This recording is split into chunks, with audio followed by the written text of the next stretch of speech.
Hello guys, welcome to my channel. So today video is very much interesting because आज इस video से आपके बहुत सारी चीजें और डाउट क्लियर होंगी, या फिर मैं बोलूं कि आपके बहुत सारे मिथ्स क्लियर होंगे अबाउट द नर्सिंग स्टूडेंट और अ स्टाफ नर्स।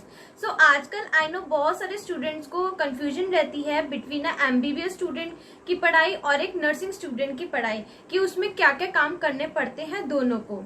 तो स्टूडेंट्स, आज इस वीडियो में मैं आपको सब क्लियर कर दूंगी कि एक नर्सिंग स्टूडेंट की पढ़ाई में क्या क्या चीजें करनी पड़ती है, उनको वार्ड में क्या क्या काम करने पड़ते हैं, कहाँ कहाँ पोस्टिंग लगती है, कितनी शिफ्ट्स लगती है, कितने आवर्स लगते हैं शिफ्ट्स में, and morning evening and night का क्या शेड्यूल होता है एंड क्या क्या असाइनमेंट्स मिलते हैं, प्लस मेनी मोर थिंग्स।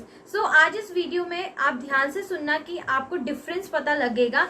ऐसा नहीं है कि नर्सिंग स्टूडेंट्स को कुछ नहीं पढ़ना पड़ता, तो जब मैं आपको बताऊंगी तो आपको क्लैरिफाई होगा कि क्या क्या काम करने पड़ते हैं और उस काम को करने के लिए आपको कितनी पढ़ाई करनी पड़ती है।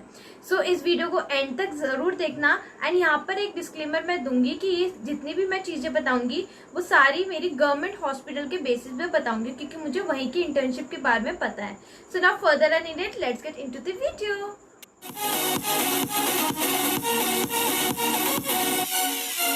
पहले बात करते हैं एमबीबीएस इंटर्नशिप की। तो इसमें 5th ईयर से इंटर्नशिप शुरू हो जाती है, जो कि पूरे 12 मंथ्स की होती है। इसमें डिपार्टमेंट वाइज पोस्टिंग लगती है एंड हर डिपार्टमेंट में 2 मंथ्स की पोस्टिंग लगती है। Like surgery, medicine, PSM, gynae, इन सब में आपकी लगती है। PSM means preventive and social medicine, तो हर उसमें आपकी 2 मंथ्स की लगेगी। ठीक है। देन उसके बाद बात करें गायनी की, तो गायनी में आपकी हर जगह लगती है, like LR, GRR, family planning, तो इन सब में आपकी पोस्टिंग्स लगती है। देन उसके बाद ऑर्थो एंड पीड्स में 15 डेज ईच की लगती है। तो एमबीबीएस की इंटर्नशिप पूरे 12 मंथ्स की हो जाती है। तो अब टाइमिंग की बात करें तो नॉर्मल डेज में इनकी 9 AM to 4 PM ड्यूटी लगती है। एंड देन इमरजेंसी है तो उसके अंदर आपकी 9 to 9 PM लगती है। एंड गायनी और एलआर की बात करें तो इसके अंदर 14 आवर्स की ड्यूटी लगती है। देन असाइनमेंट की बात करें तो इनको कोई असाइनमेंट्स नहीं मिलते हैं, जस्ट इनको क्लिनिकल्स इनकी लगती हैं। वैसे ही ऑलरेडी इनका हेक्टिक शेड्यूल हो जाता है, बिकॉज इतने टाइम तक इतनी 14 आवर्स की, 9 आवर्स की, 8 आवर्स की ड्यूटी लगती है। सो ये थी पूरी एमबीबीएस इंटर्नशिप की बात। तो मुझे जितना पता था इनके बारे में तो मैंने आपको बताया। तो अब बात करते हैं नर्सिंग इंटर्नशिप की बात। ओके। सो पहले शेड्यूल की बात करते हैं। तो नर्सिंग की इंटर्नशिप 4 इयर्स में ही इंक्लूडेड होती है। तो जैसे ही 4th ईयर के शुरुआती में पहले आपके जहाँ पे 4th ईयर की पोस्टिंग्स लगती हैं वहाँ ड्यूटी लगती है। बाकी मैं सोच रही हूँ कि 4th ईयर की जहाँ जहाँ पोस्टिंग लगती है उसमें मैं एक डिटेल वीडियो बनाऊँ। So do let me know your interest in the comment section. तो जैसे ही 4th ईयर की पोस्टिंग कंप्लीट हो जाती है उसके बाद आपकी इंटर्नशिप की ड्यूटी शुरू हो जाती है। तो जो आपकी 1st to 4th ईयर में जहाँ जहाँ लगी थी पोस्टिंग वहाँ आपकी एक वीक तक पोस्टिंग लगती है। तो डिपार्टमेंट्स की बात करूं तो आपका peds, gynae, ortho, medicine, surgery, general OT, labour, GRR, इन सब में आपकी जैसे साइकेट्री होगी, कम्युनिटी होगी, एलआर, इन सब में एक वीक की ड्यूटी लगती है। तो जितने भी डिपार्टमेंट्स होते हैं वो 1st to 4th ईयर में कवर हो ही जाते हैं। बाकी इंटर्नशिप में आपकी एक वीक में सबकी लगती है। तो अब टाइमिंग की बात करें तो वैसे तो 7:30 to 2 PM तक होता है, बट ये टाइमिंग वेरी होती है। लाइक इस लॉकडाउन में आपको पता है कि घर पे भेज दिया था, ठीक है। तो इसकी वजह से क्या हुआ था कि क्लिनिकल ड्यूटी और क्लिनिकल आवर कंप्लीट करने पड़ते हैं, तो 12 आवर्स की ड्यूटी से इसको कंपनसेट किया था। तो अगर सारी चीजें नॉर्मल हो जाती है तो वैसे ही 7:30 से 2 PM तक लगती है। सो मेन अब बात करते हैं वर्क की, एक नर्सिंग स्टूडेंट को क्या क्या काम करना पड़ता है, क्योंकि मेरे पास मैसेजेस आते हैं कि क्या नर्सिंग स्टूडेंट को ऐसे काम करने पड़ते हैं, वैसे काम करने पड़ते हैं। तो आज शायद इस वीडियो से आपके सारे काम भी क्लियर हो जाए कि एक नर्सिंग स्टूडेंट को क्या करने पड़ते हैं, क्योंकि मेरे को ऐसा लगता है कि मिथ्स बहुत सारे फैले हुए हैं नर्सिंग स्टूडेंट्स के बारे में या फिर एक नर्स के बारे में कि वो कैसे काम करते हैं। ठीक है। तो पहले मैं बताती हूँ कि जैसे आपकी वार्ड में लगी है, ओटी में लगी है, या आईसीयू में, या फिर कैजुअलिटी है, तो इन चारों के अकॉर्डिंग काम करते हैं। ऐसा स्पेसिफिक नहीं है कि ये काम इसमें भी, ये काम इसमें भी है। इन चारों के अकॉर्डिंग जो है वो काम वेरी होता है, एक स्टूडेंट नर्स का भी और एक स्टाफ नर्स का भी। लाइक जो हम नर्सिंग बुक्स में पढ़ते हैं, इंटरवेंशंस पढ़ते हैं, वही हमें वार्ड में या जहाँ पे भी ड्यूटी लगी है वहाँ पे हमें इम्प्लीमेंट करने पड़ते हैं। या फिर जब हम कॉलेज जाते हैं तो उसमें लैब्स में जो भी प्रोसीजर सिखाए जाते हैं 1st ईयर में वो सारे हमें करने होते हैं। वैसे भी स्टूडेंट्स इंटर्नशिप तक आते आते सब स्टूडेंट्स काम सीख ही जाते हैं एज अ स्टाफ नर्स। और हर वार्ड में या जहाँ पे पोस्टिंग लगी है वहाँ पे इसलिए 2-2 स्टूडेंट्स को भेजा जाता है इंटर्नशिप के टाइम पे, सो दैट आफ्टर 4 ईयर हम इंडिपेंडेंटली काम कर सके सारे विद कॉन्फिडेंस। जो भी हमें सिखाए जाते हैं कोई हम गलती ना करें, क्योंकि कम बच्चे होते हैं तो डिपेंडेंसी जो है वो कम हो जाती है और हम एज अ इंडिविजुअल काम कर पाते हैं विद परफेक्शन। तो इसलिए 2-2 स्टूडेंट्स को भेजा जाता है। इसलिए 1st to 4th ईयर या 1st to 3rd ईयर आप बिल्कुल अच्छे से अपनी क्लिनिकल्स करो, इसलिए मैं आपको बोलती हूँ। सो अगर पहले मैं ओटी की बात करूँ तो आपको एज अ स्क्रब नर्स काम करना होता है। तो मैंने इस पर एक व्लॉग भी डाल रखा है कि एज अ स्क्रब नर्स हमें क्या क्या काम करना पड़ता है। तो जब हम स्क्रब हो जाते हैं तो हमें डॉक्टर्स के साथ सर्जरी में असिस्ट करवाना होता है। तो इसमें आपको सारे इंस्ट्रूमेंट्स, पूरा प्रोसीजर सब पता होना चाहिए, कहाँ पे क्या फिस्टुला बन रहा है, कहाँ पे क्या इंसर्शन हो रहा है, तो ये सारी चीजें पता होनी चाहिए। देन अगर मैं कैजुअलिटी की बात करूँ तो इसमें आपको अलग अलग जोन्स में पोस्टिंग लगती है। तो अलग अलग जोन्स के अकॉर्डिंग ही काम होता है।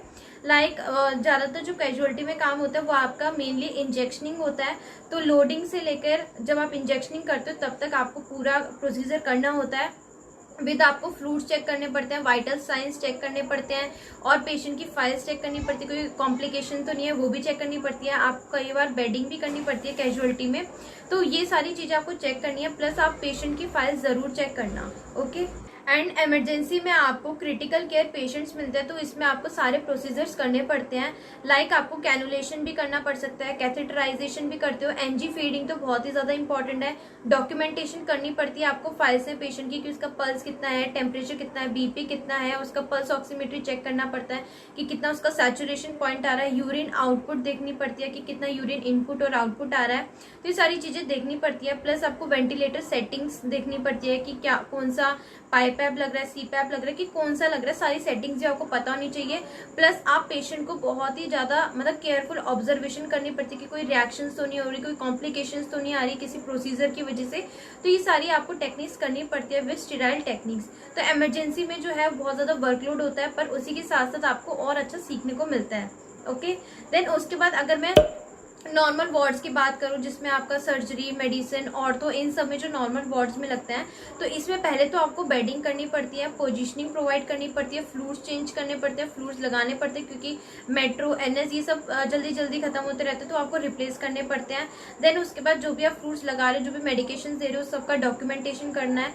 एंड देन उसके बाद आपको एक हेल्थ एजुकेशन बहुत ज्यादा जरूरी होती है जब आप वार्ड में होते हो, क्योंकि प्री ऑप भी आता है, पोस्ट ऑप भी आता है। तो उसमें आपको हेल्थ एजुकेशन किसी भी प्रोसीजर की देना बहुत ज्यादा जरूरी है, जिससे वो अपनी जो भी उनकी हेल्थ है वो आके प्रमोट कर पाए जब वो घर पे जाए। तो ये सारी चीजें जो है एक स्टाफ नर्स या एक स्टूडेंट नर्स को तो करनी पड़ती है। प्लस आपको डॉक्टर्स के साथ राउंड पे भी जाना होता है कि हर एक पेशेंट का जब राउंड होता है डॉक्टर्स के साथ तो उनके साथ आपको जाना होता है, जिससे वो भी जो कॉम्प्लिकेशंस बता रहे हैं या फिर जो भी चीजें ऐड करनी है, मेडिकेशन ऐड करनी है, तो सब नोट करना पड़ता है स्टाफ नर्स के साथ। तो ये मैं बता रही हूँ स्टूडेंट नर्स का काम, तो उसमें आपको सीखने को भी मिलता है। देन उसके बाद आपको प्रोसीजर्स में भी जैसे वुंड हीलिंग है तो वुंड का जो प्रोसेस होता है उसके अंदर आपको उसके साथ असिस्ट करना है डॉक्टर के साथ। देन बहुत सारी चीजें होती है वार्ड में तो सीखने के लिए, प्लस वर्कलोड तो कम होता है पर कैजुअलिटी और ओटी में बहुत ही अच्छा सीखने को मिलता है। तो अब मैं बात करूं असाइनमेंट्स की, तो असाइनमेंट में स्टूडेंट्स आपका जैसे नर्सिंग केयर प्लान बनता है, केस स्टडी बनता है, केस प्रेजेंटेशन बनती है, हेल्थ टॉक बनती है, ऑब्जर्वेशन रिपोर्ट बनती है। तो ये सारे जो चीजें बनती है वो वार्ड के अकॉर्डिंग होती है और वो नंबर में भी वेरी करती है।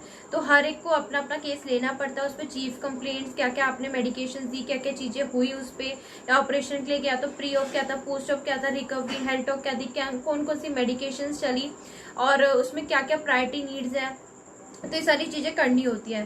तो टाइमिंग्स मैंने आपको बता दी, असाइनमेंट बता दी, क्या काम होते हैं वो भी बता दिए। तो स्टूडेंट्स अब आपको खुद पता लग गया होगा, इस वीडियो के एंड में बता रही हूँ, तो आपको लग गया होगा पता कि क्या क्या काम करने पड़ते हैं और क्या क्या आपको पढ़ना पड़ेगा। अगर आप नहीं पढ़ोगे तो आप ऑब्वियसली खुद सोच लो कि आप कुछ नहीं परफॉर्म कर पाओगे। ऊपर से थोड़ी डिग्निटी भी होती है कि हमें पता होना चाहिए कि जब किसी डॉक्टर से असिस्ट करवा रहे हैं, या खुद के लिए भी पता होना चाहिए कि इस चीज का क्या इंडिकेशन है, क्या कॉम्प्लिकेशन है, क्या साइड इफेक्ट है, वो सारी। तो अब आपको पता लग गया होगा इम्पोर्टेंस क्या है। ठीक है गाइस। सो आई होप आपको इस चीज से क्लियर हो गया, सारे मिथ्स क्लियर हो गए हो कि एक स्टूडेंट नर्स को भी पढ़ना पड़ता है। बाकी मैं कोशिश करती हूँ व्लॉग्स के थ्रू आपको बताऊं, स्टडी व्लॉग्स जो मैं डालती हूँ कि हमें क्या क्या चीजें पढ़नी पड़ती है, किस किस तरीके से पढ़नी है, क्या क्या सब्जेक्ट्स होते हैं। तो जब मैं स्टडी व्लॉग्स डालती हूँ तो इतना एनकरेजमेंट नहीं दिखता, तो मुझे प्लीज कमेंट सेक्शन में बताओ कि स्टडी व्लॉग्स आपको इंटरेस्टिंग लग रहा है, क्योंकि मैंने ऐसा देखा नहीं है नर्सिंग स्टूडेंट्स को स्टडी व्लॉग्स डालते हो कि उनको, क्योंकि बहुत सारे चैनल्स है MBBS students 4th year 3rd year क्या क्या बुक्स है, क्या कैसे पढ़ते हैं,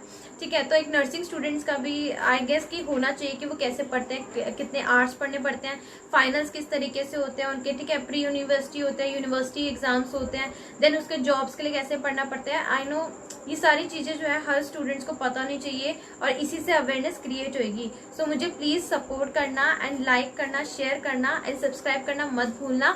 सो कमेंट सेक्शन में अपनी जितने भी व्यूज हैं इस नर्सिंग चैनल को लेके या फिर मेरे बारे में लेके, एक नर्सिंग लाइफ का क्या है, तो प्लीज सब कुछ मुझे कमेंट सेक्शन में बताना, मैं जरूर रिप्लाई करूंगी। So do like, share and subscribe my channel. Thanks for watching.